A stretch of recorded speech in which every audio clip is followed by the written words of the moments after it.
Relax, the keyboard is off, the press box is closed, and the mic is just getting warmed up as the Guardian of the Blue Paint turned writer is about to enlighten us. The show where the writer is fresh off the presses and the ink is not dry. For this week's show, yes, even the Flyers medical staff is under the microscope. Welcome to the Hockey Writers Inc. Join Lance and Steel as we bring you all the latest on the Flyer.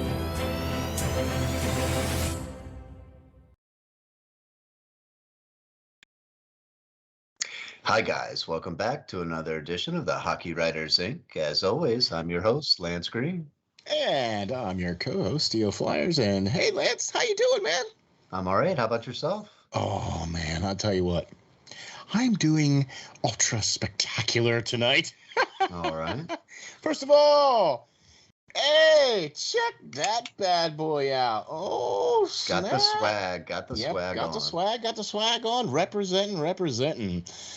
So, for tonight's episode, yes, even the Flyers medical staff is under the microscope.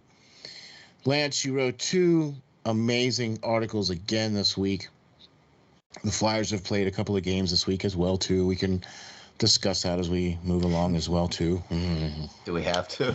Yeah, right. Like, it's getting to be an occupational hazard now to talk about Flyers, because it's getting really rank down there, if you ask me. So, but yeah, let's really get into it here, because the two articles that you wrote over the last few days here posted to the Flyers Nitty Gritty website, of course. So the first one that we're going to talk about is, should the Flyers release or reassess their choices in medical staff? Mm-hmm. And this is the basis of what this episode was named for. And we've discussed this on a couple of episodes prior, where we had Projo come in, and then we talked about replacing the entire training staff, the entire medical staff, the entire coaching development staff, and the whole, like we played general manager and owner, and yep. and we brought Professor Joe Boric in, and he was like the assistant general manager, and he basically backed up everything that we said and basically agreed with a lot of things that we said, and had some really good suggestions as well too. And look, this article, Lance, I have to say, finally, somebody with the guts to write about what really, I think, is one of the major issues going on with the Philadelphia Flyers. And talk to me, man. What was the inspiration? I mean, look, I know we've talked about this before, but what brought you to, I mean, here we are. What brought you to this point of writing this particular article about this particular subject? Sure. Well, I think that this needed to be said and needed to be brought to the forefront. It's been kicked around by some other people in questions in press conferences and stuff as of late, but that's really as far as it ever has gotten. So when you're thinking back, people are blindly just pointing fingers and everything on what's going wrong, who's to blame and all this. But one of the things they're not really talking about is all the injuries that have occurred over the past few seasons, and the amount of players that are coming back from injury just to go right back out the same game. And re-injure such issues, whatever they were having. And it's really troublesome in my mind. And I kind of did some research, and I kind of looked into it pretty in depth, and found and talked to a lot of actual ER doctors, surgeons, all kinds of stuff who I'm friends with, and who have been in and around such environments before, and really talk to them. Because sports injury is a different kind of ball game. Sure.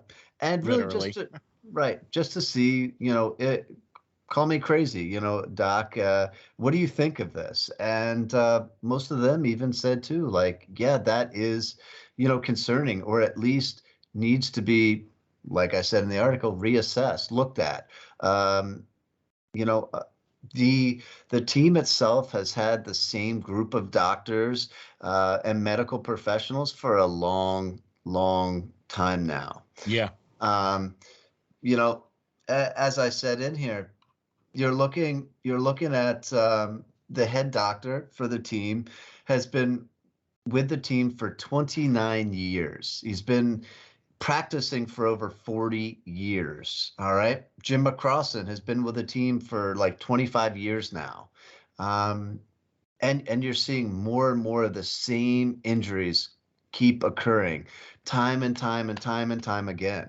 And that's just where I drew the basis off this and really you know set forth to write this article. So I did a little digging as well. Hmm. Okay. Because I wanted to see, like, what other teams are dealing with. Right. What are other teams going through with their list of injuries? You know, the teams that have missed a lot of man games and stuff like that. And most of them have either been like major, like ACLs or broken bones, you know, or concussions, or you know those kinds of things to where, or cuts. You know what I mean? Or getting hit with a puck. You know, stuff like that. You Right. know, And that's those. normal. That's normal. Right. You know, a Okay. concussion is a concussion. Like I said, a concussion is a concussion. A broken bone is a broken bone. A separated shoulder from a check is expected. And those things are all going to take time to heal. We get that. I'm not questioning that, guys. You know, I played hockey for over 30 years now. I've had broken bones. I've had teeth knocked out of my head. You know, I've had concussions. I've been there. I've seen all these injuries. I get it. And you know, those things aren't in question, but what is in question here is the type of injuries the Flyers keep getting. And you know, and as we've talked about before. Yeah, I think what we're trying to I because I think we have to roll this into another discussion or another subject, because you have to talk about training. Yeah. Okay, because this clearly has to be a marriage here. You have to have a marriage between um, the medical staff and then also the training staff, Mhm. because obviously playing hockey is a different set of muscle development. Very much so. Okay. And to be a hockey player, you need to have certain core muscles developed so that you can withstand the rigors and the hardships of playing Mhm. 82 games in the season. Do you understand what I'm trying to tell you? Yeah. So that means you need to do certain exercises, you need to do certain drills, you need to practice certain things on a regular basis. When you do your workouts, you need to specify your workouts to those specific types of exercises to help strengthen those particular sets of muscles that you need to skate laterally, and you know all those things that a normal human body is not supposed to be doing. You're pressing it to do so. Mhm. Okay. And the only way that you can utterly maintain that is to be in shape and constantly train.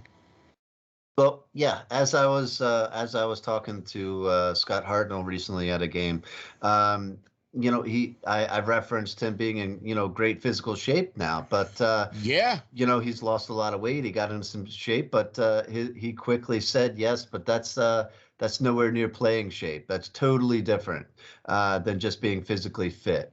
And you know, you gotta be trained, and that's where I think the Flyers are failing, you know, miserably. Is are they eating the correct stuff? You know, the correct meals that are going to put on that muscle weight and everything like that.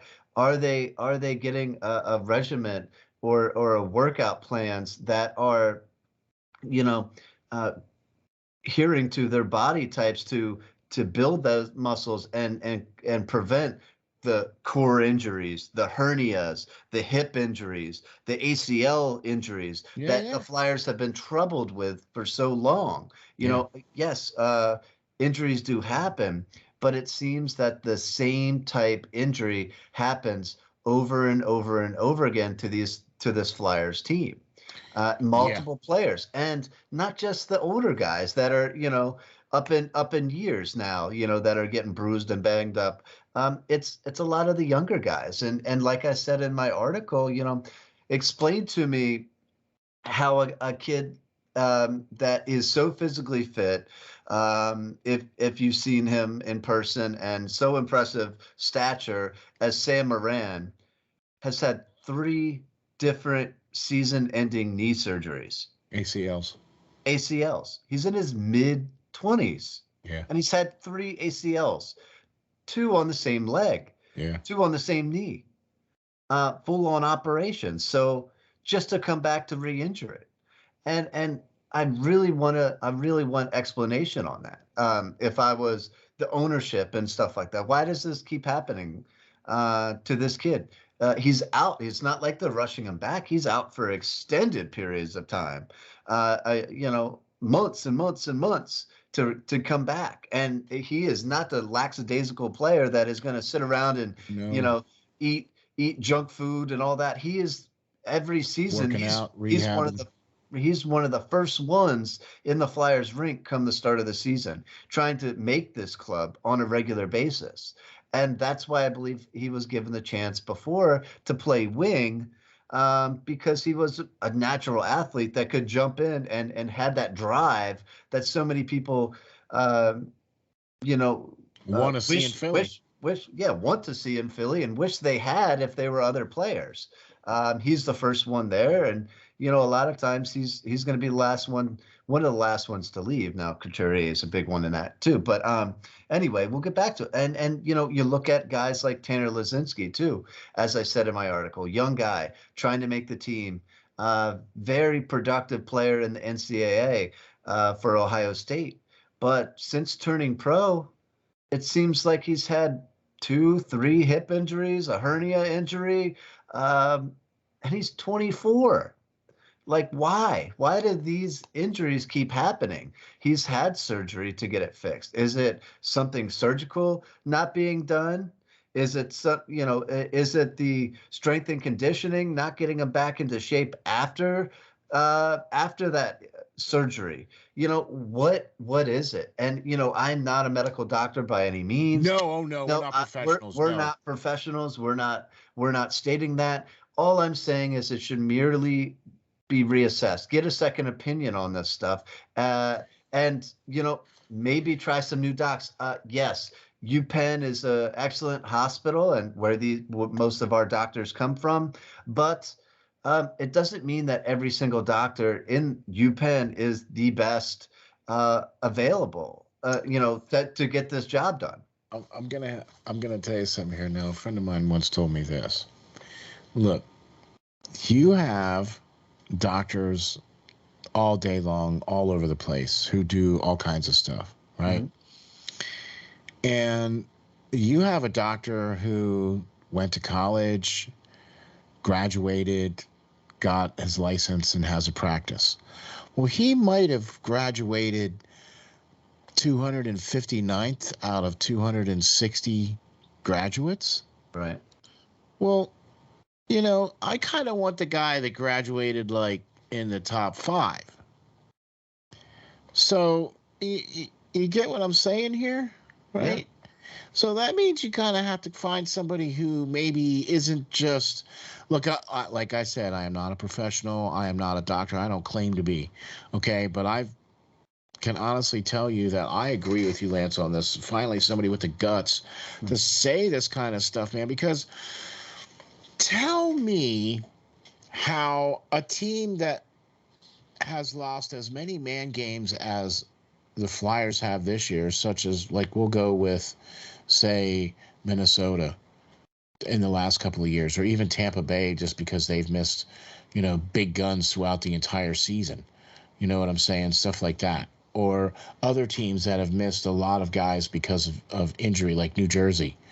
You know what I mean? But those are all injuries that are sustained from playing hockey. I'm not, look, we're not trying to say that the injuries that are happening to Philadelphia is all the fault of the training staff. It's all the fault of the doctors. It's all the fault of, we're not trying to say that. Right. But what we're trying to say is that there seems to be a rather disturbing trend over the last 6 or 7 years, I would say, because even in that span, Giroux has had 3 core surgeries, right? Right. Okay. Took a while to come back for him. Yeah, for sure. When we drafted Nolan Patrick, he came with having to get core surgery. Right. How many has Hayes had now? A lot. How many? How many? Yeah, you had to go back, numerous times now to get it drained and everything whatever. else. So they won't tell us what's up with Ellis. I think that's the same thing that's going on with Ellis. I think it's a core thing or something. Yeah, right? hip or core is what I'm hearing. Yes. Right. Now that might not necessarily be the fault of the Flyers medical staff per se, but look. We're trying to put 1 and 1 together here, okay? If you don't have a competent enough medical staff that can instruct the training staff on, hey, this guy has this particular injury, so we need to rehab this and have the correct physical therapists and, whatever. So you're rehabbing your injuries. Well, how are you rehabbing? But you're not rehabbing very well because the guys come back and they play 2 or 3 shifts and they get themselves re-injured again. Right. So either the guys are not doing the work or the medical staff is not giving the correct diagnosis, right? Or the development staff is not, developing a nutrition regimen for them and something. Look, this is a professional sport. These people are getting paid millions of dollars a year. Okay? There are billions of dollars a year on the line for all of this stuff. Okay? And you don't want to have the best for these players? And you say the best. I think, if you look at like the Sixers medical staff, even a lot of fresh young faces in the industry. Like I said, the Flyers team doc has been practicing for over 40 years now. At what point do you say maybe he's just not up to date with modern medicine? But in the same token, I really like what I read about Dr. Tucker, I believe, who's the head ortho doctor for both the Sixers and the Phillies. He's really helped them, have helped them recently. And hey, he's not a UPenn guy, but Tom Jefferson's all right with me. I don't know. Who cares what hospital they come from? That's what Who cares? I want the best. I want the best. Yeah. See, that's what I was trying to say. Look, you gotta get those kind of people. Okay. And you gotta get the right training staff. You need to get the right medical staff. You need to get the right nutrition staff. You need to get the right kind of people. Look, everybody nowadays is talking about, doing things this way and doing things that way. And they're talking about all these stats and they're doing all these Corsi number things and all this other stuff, right? Well, when you get down to it, it's you got to train, you got to sweat, you got to work out, you got to eat right. You can't eat garbage. Okay. Right. Even in the off season, there's no off season. I'm sorry, you can have off season when you retire. And you can kick back with your multiple $1 million house and your multiple $100 million bank account or multiple $100,000 bank account or whatever you got, right? And you can kick back and do whatever you want at that point, right? Yeah. I mean, this is a game. You guys are playing a game. And if they're going to put a team out there, then they need to make sure they have the best medical staff and the best training staff and the best nutrition staff and the best development coaching staff to get these players to put them in the best situation. Well, and that's just the thing. I think the Flyers are a team that is set in their ways and reluctant to change. As we've talked before, as teams get younger and younger and faster, the Flyers keep signing guys that are 30s, 35 to fill out a roster. They have the same, player development coaches that they've had for the past 10, 15 seasons, the same medical and training staff for that same amount of time. Maybe they were the best in their heyday, but not so much now. Not so much now. They're just okay with mediocrity and keeping the even keel, the same old.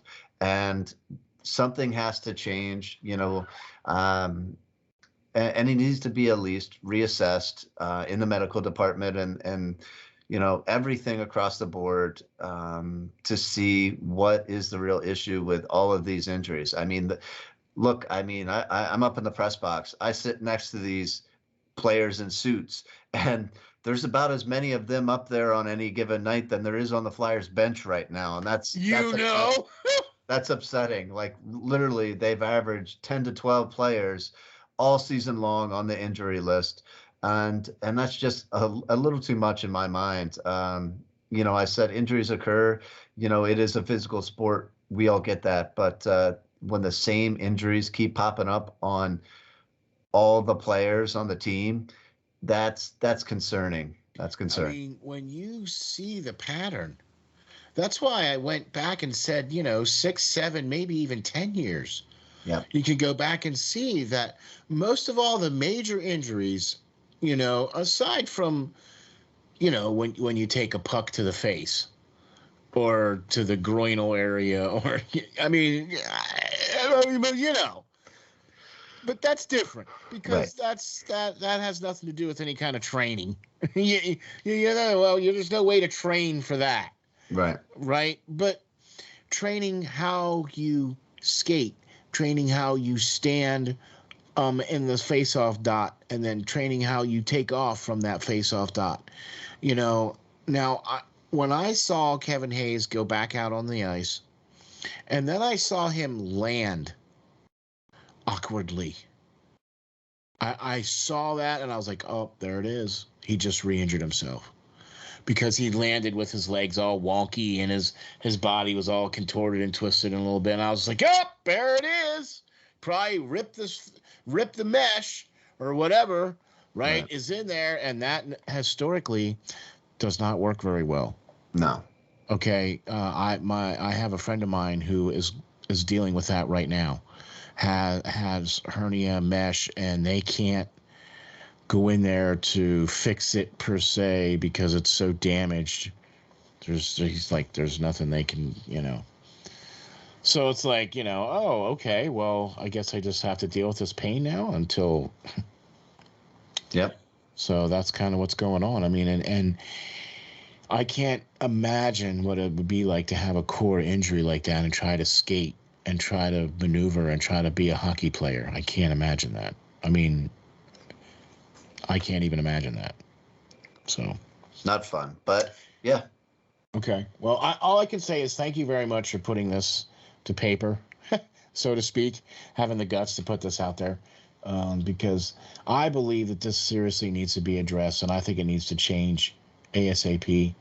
So I mean, if I was Dave Scott, if I was Chuck Fletcher, I would want some answers. And let me see some files. Let me see some, workups. What are we doing?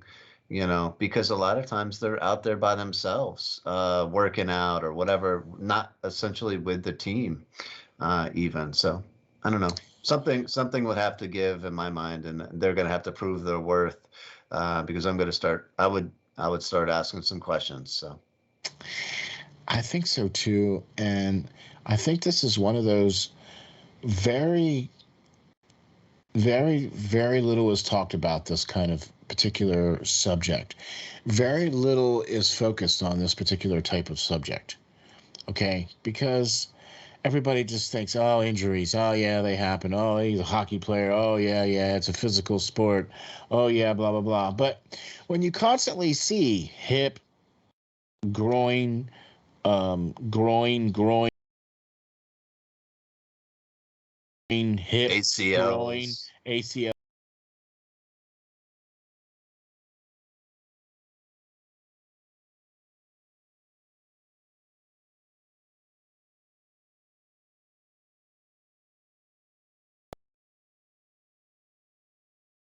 ACL, groin, groin, hip. I mean, the list just goes down, man, for year after year after year.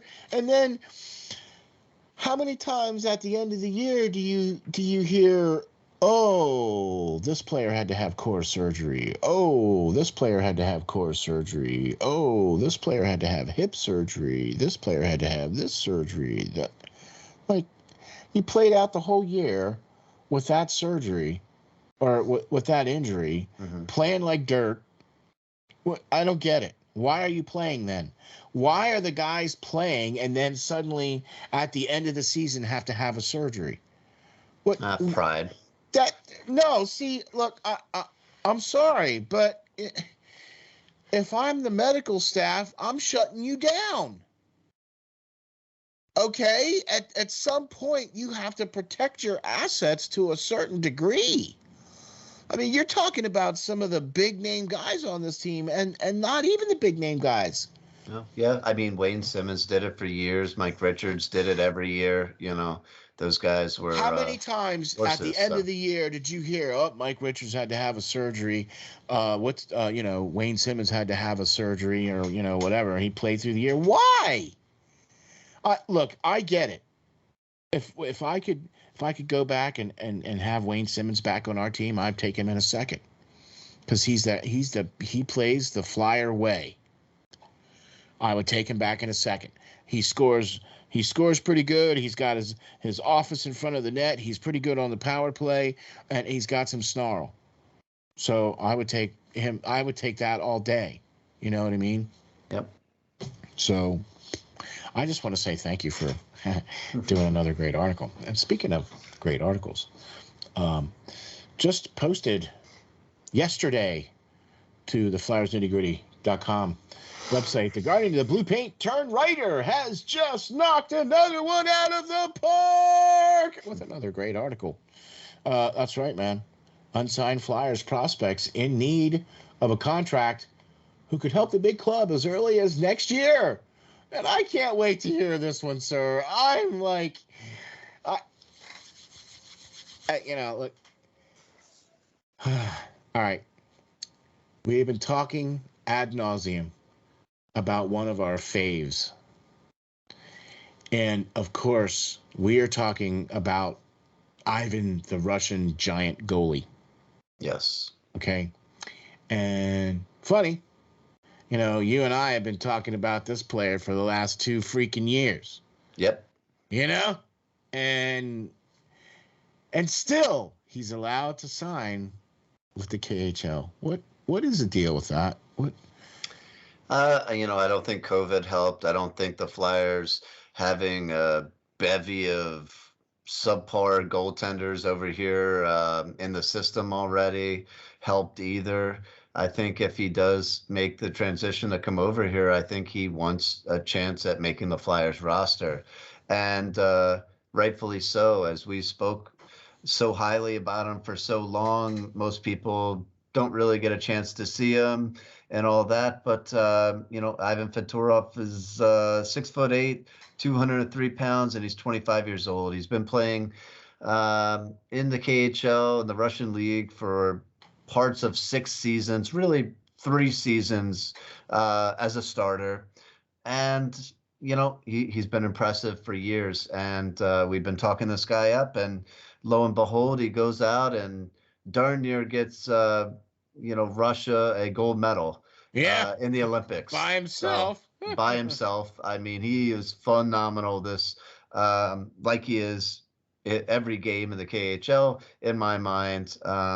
He's stacked, and he would be a great prospect to bring in and potentially replace. Um, the going out of the way, Martin Jones. So bringing Ivan in, he would immediately jump to number one prospect in my mind in the system.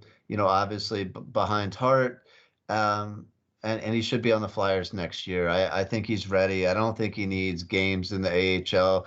Let's face it, that league just has destroyed prospects and delayed or put a halt to their progression altogether. We can name Morgan Frost, and even Isaac Ratcliffe has come out and said, what a breath of fresh air the NHL has been, because he just felt stagnant with the Phantoms. So they're doing something wrong there as well. To see all our promising prospects just go there and stink up the place. So that's what I got to say. We've been preaching this guy forever. I mean, now it's just coming to light for everybody else. So look, at the beginning of the season, the first thing that we said that the Flyers need to do was they don't need to get Martin Jones. They needed to get Ivan Fedotov. And they him-hauled around and they didn't do anything. And then he ended up re-signing with the KHL for another year when the Flyers had a chance to get him. They had a chance to sign him to a contract and bring him into the fold, and they didn't do it. I'm having a hard time here, Chucky baby. Well, I think COVID played a part in that. I think the Russian leagues started on time. So there was some question on when, the Flyers and the NHL were going to start and everything like that. So a lot of guys in the KHL just re-signed there, and they were already playing a good 10 games or something or more before, the NHL got around to start the season. So because they already were late with how long, playoffs went into the spring and summer. So I'm with you. It just seems like it's all talk, though. Yeah. It just seemed like it was all talk. It's like, well, you got this guy. What are you waiting for? What? I don't get it. So, with everything going on right now over there, I think maybe Ivan might want to jump ship out of Russia quick, fast, and anyway, yeah. We won't go there. So let's please not. So yeah. But we both agree. We've talked about him so many times. We felt he should have been with the club 2 years ago when they had a chance to get him before. But see,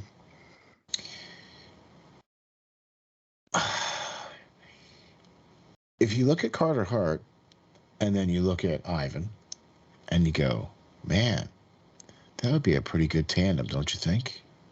Yeah, I think that would be, especially next season, I think that would be a great young tandem to really go at it and face the season. I really would like to see Ivan step up and just play with the Flyers if they can get some defensemen, I'd give him $3 million a year. Yeah, and that's the thing. Like I said in the article, he's 25 now. He can't be extended the normal 3-year, $925,000 contract, entry-level contract. He's past the age that you can do that. So you're going to have to pay him at least what some of the other young Russian goaltenders signed to when they came over.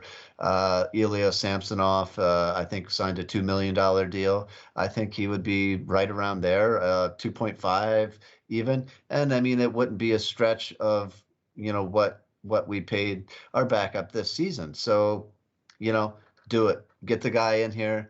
Some actual competition for Carter Hart. I think Carter Hart has kept the Flyers in games this year, but he hasn't done enough to be able to win games this year. Big difference there. So agreed. I agree. Not saying at all this guy is going to come in and be better than Carter Hart. Don't get me wrong, and that No, but saying that, but no, but he would be a good part to really come in and help the team see, moving I forward. don't necessarily want somebody. Look, all I want, if I can have my druthers, I would like to have him come in and be the 1A to the One one B A. option, yeah. No, the 1A to the 1A. Right? Because if you split it right down the middle and each of them plays 42 games, right? I expect at least them to win 20 games apiece with just how good they are. Well, it'd be nice not to have to look at the schedule ahead of time and really um, look to the bottom dwelling teams to play the backup goaltender, especially when the Flyers look to be one of those bottom dwelling teams. So Right. Like, oh, yeah, we're one of the bottom dwelling teams. So sorry about that. Yeah. But how soon is the guy going to be here? I mean, God. I think next season. I think Oh, if gosh. after what he did in the Olympics, yes, he did not play, uh, you know, the stars of the NHL just yet at the Olympics, but he did play some pretty darn competitive teams and some pretty darn good young players there. Exactly. And he looks solid and I agree. he's ready. He's playing in the second best league in the world, and you know he's there. He's got the numbers. Bring the kid over, give him a chance. He's miles ahead of anything that we have sitting back Absolutely. there wearing any other goalie pads or baseball hats. Absolutely. He's better than any single one of them, Jones included. Okay. Yep. And I want a guy that's going to push Carter Hart because I think that's what Carter Hart needs. Everybody says that Carter Hart is this great goaltender, and he's got this great process and all this other stuff. But let me tell you something, okay?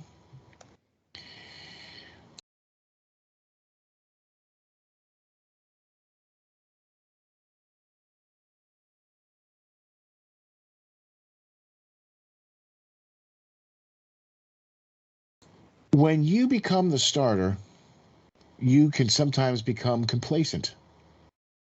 And when you have somebody nipping at your heels, what does that do? Pushes you that much harder. That makes you play that much harder.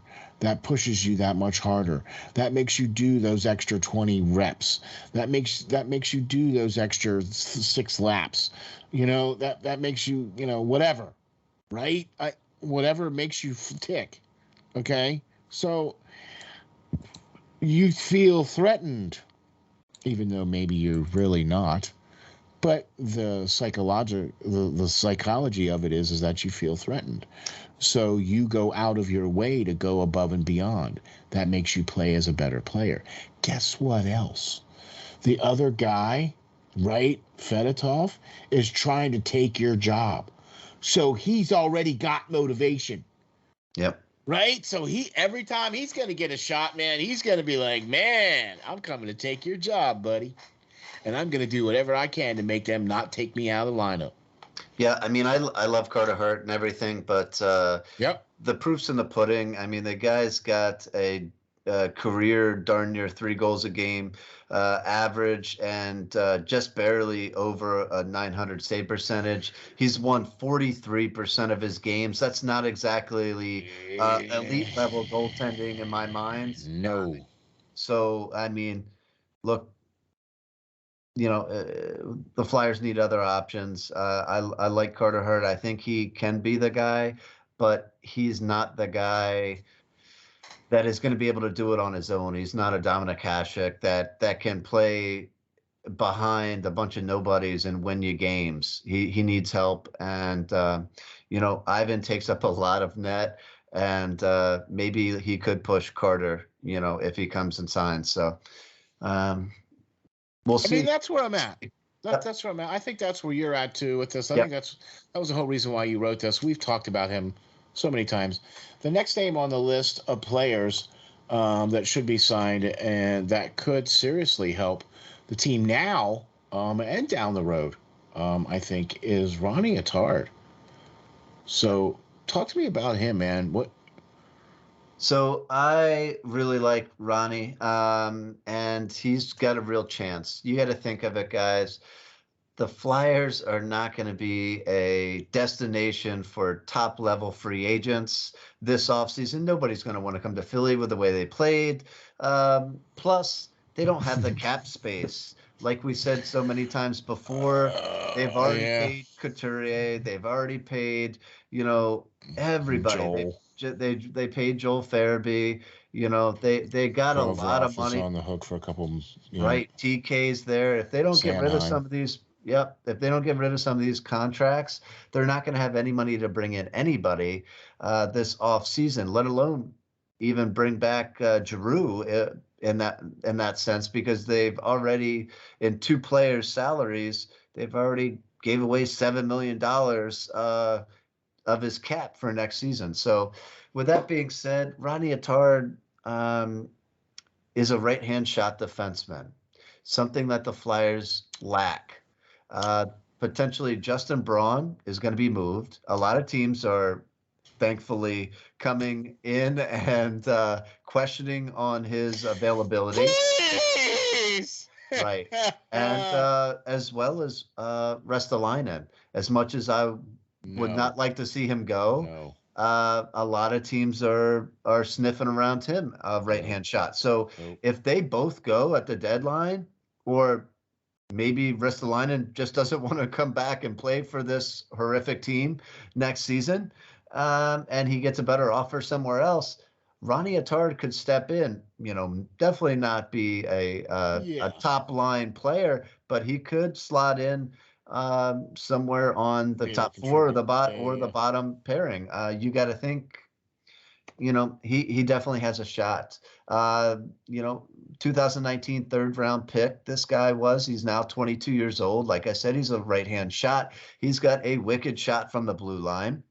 He stands at 6'4" and 209 pounds. So he has the size, and best thing of all, guys, he can not only shoot, and led and broke records in the USHL before going to the NCAA for defensemen and points and goals and everything like that. Yeah, man. He really is not afraid to stand somebody up at the blue line. He does not retreat, and that is nice to see. Where players like Sanheim and everything else will backpedal.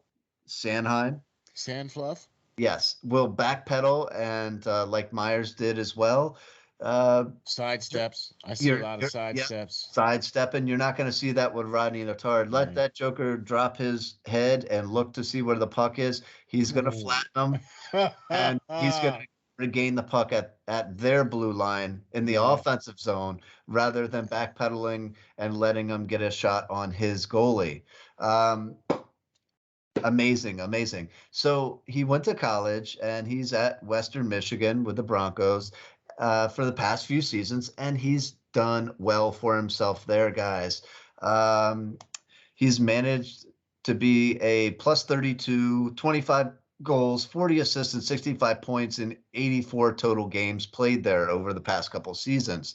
This year, he has 11 goals and 18 assists for 30 points in just 29 games played. Yes, a right-hand shot defenseman who likes to hit, who is scoring at over a point per game pace in the NCAA. Waiting for. Please. Yes, please. Yes, please. Yeah. That guy, because the only other right-hand shot defenseman in the team system signed currently is Wyatt Wiley, and he was a point per game player in the Western Hockey League of the Canadian Junior Leagues, but since joining the Phantoms, has not really so much done too well for himself there. So. If the Flyers can talk Ronnie into foregoing his senior season at Western Michigan and turning pro, he has a very real chance at making the Flyers. And I think he should. a plus player. He's worked on his defensive game side of the game since turning, collegiate athlete. You could tell. You could And tell. Yeah. yes, please get this guy in, get this guy signed, give him a 3-year, $900,000 contract, and he can, really solidify that Justin Braun role, that Felipe Meyer role that he was supposed to fill that and didn't. So yeah, let's bring him in. Let's sign him. I'm with you on that one, man. I I'm want to with see you. it. I want to see him this year, actually, after he gets done his college season. Sign him, ink him, bring him in, let him play a couple of games. Even in the AHL, just to Let him play in the NHL at this point. What do they yeah, have? right. That's true. What do you want to put? What do you want to see? Connaughton back out there again? I don't. No, Nick thanks. Sealer. No I thanks. like his tenacity and his effort, but he's No not even a thanks. right hand shot. Right. He's playing the right hand side most Yeah. nights. He's I'm not with you. even a right hand shot. I'm with you. I'm with you, dude. Look, we've been on the same page since day one. You know what I'm saying? And so I really like this Ronnie Attard. I'm really big on him too.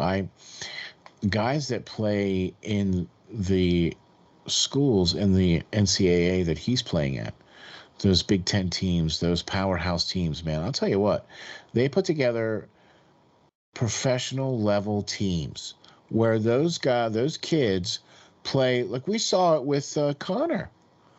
But those guys play a pretty professional setup system, right? So that's no slouch league. You know what I mean? I'm just trying to say that, you know. Well, you look at guys like Cole Caulfield and Matt Boldy. All these guys, Trevor Zegras, all these guys that have come straight from college and immediately made an impact. Out of the collegiate ranks. It's very doable, guys. A lot of these guys, will graduate and stuff like that. But first round, second round, third round picks, a lot of them are being able to step right into the NHL level because these college coaches are getting them ready enough to do that. They're not playing Exactly. they're not playing the pimple-faced kids of the Canadian junior leagues that are 16 years old. They're playing grown men that are 21, 22, 23 years old, even some, overagers in the collegiate ranks. So they're playing grown men. For the most part, yeah. For the most No, I'm with you. Yeah, I'm with you. Okay, so another great name on this list has cropped up again, and that is, of course, your favorite and mine, Mr. Jay O'Brien. And I'm with you on this, man. I want to see this kid. I want to see him. How soon? I mean, I don't get it. Why? I mean, he was a point per game player for Boston U last season. He's done so again this year. He really has nothing else to prove at the collegiate level. He just helped his team win the bean pot, which is really big between Boston College, Harvard, Northeastern, some really good hockey Boston schools U, there, yeah. Boston U.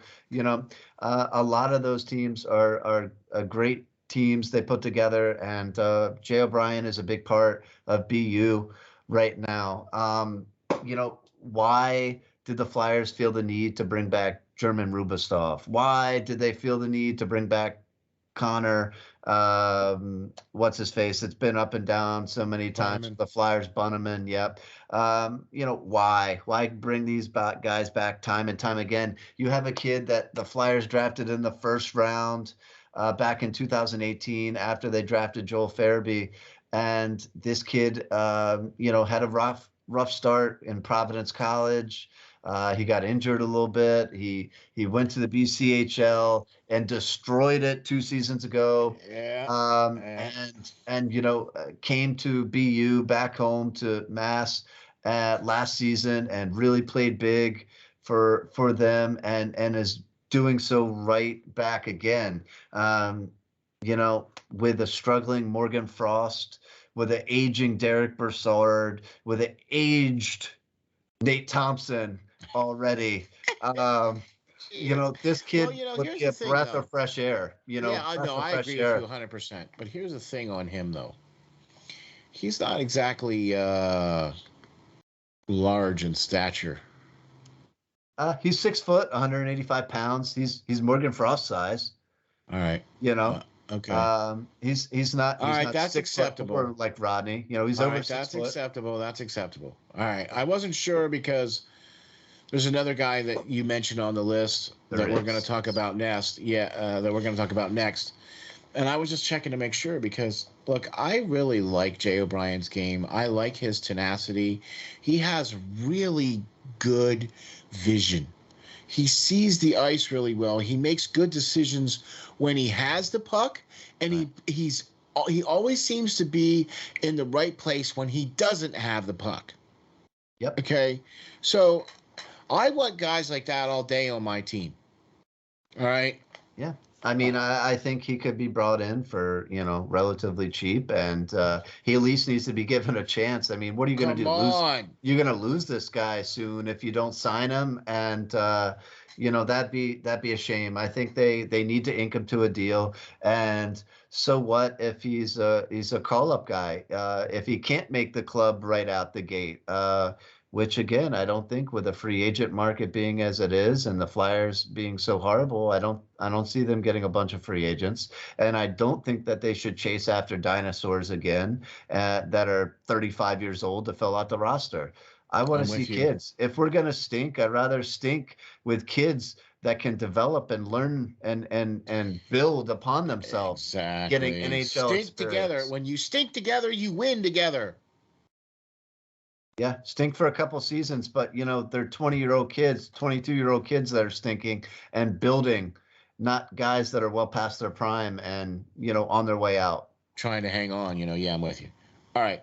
So the last name on the list, of course, is Bobby Brink.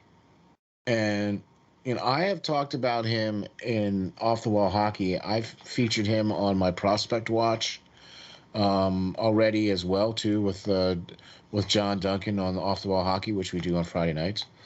Got to check that out, by the way. But right now, he just so happens to be leading the NCAA in scoring this season. And points and assists. Yes, points and assists. But I wanted to say scoring because I wanted that to mean everything, Yes. not just goals, but assists. Yes. Okay, and points. So he does have that problem. He is only 5'9". He is only 166 pounds. But good gravy. This kid is lighting it up. He's in talks for the Hobie Baker, guys. Yes. He is the 2019 second round pick. He was drafted 34th overall. So pretty much a first round pick at this point. He's now 20 years old. He is a sneaky point producer, guys. And what I mean by that is, yes, he is diminutive in size. That's one of my favorite words when describing these little guys. But, Brink has averaged a 1.63 point per game average this year, scoring 13 goals, 36 assists for 49 points in just 30 games played. All right. You heard that right, folks. In 30 games played. And he's what, like a plus 22? He's plus 23? Yeah, right? he's pretty darn good. He's pretty fun. And what I like best about this player's game, he does well in competitive hockey for Team USA as well when given the chance. But and played really well in the championships, World Junior Championships too. Played really, World really Junior well Championships. He's had a great showing there with Cam York and all that.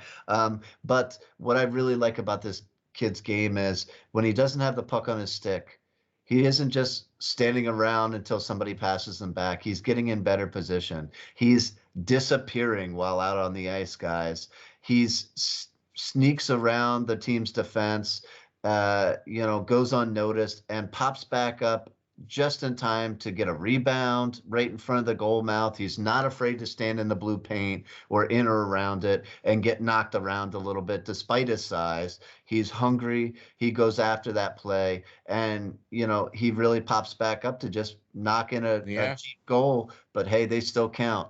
That's And right. man, can he put a puck on the stick. He is a setup champ, and that will be amazing to go with young guys like Connor McLennan, Elliot Dejournay, Yeah, I'm with you.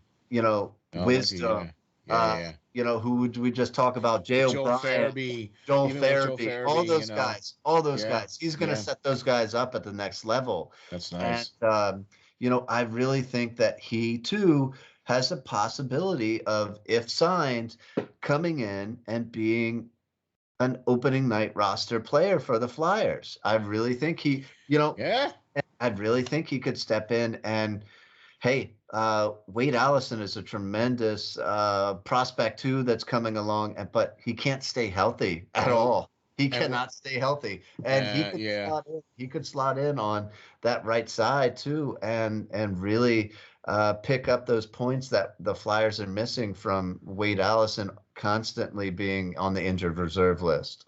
exactly. He reminds me a lot of Martin St. Louis. That is some pretty big shoes to fill there, but you can definitely see comparisons to his game. He doesn't back down from anybody, and But has that yeah, speed, has that skill, has that vision, has that ability to make those crisp.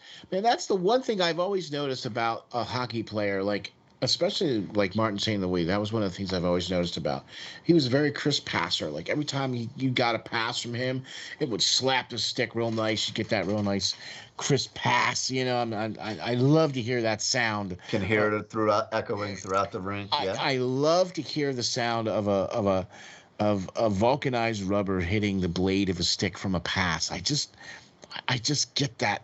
Oh, I just like that sound. that's basic, hockey that you teach squirts and everything else. The young guys, Is that what they call? grown Is up. that what they call the Well, equipment out there skating around? well, you The got squirts. Adams, mites, squirts, yeah, all the Oh, is little that what they guys. call them? Oh my gosh! Yeah, Because in so football they call them peewees, ponies, and midgets.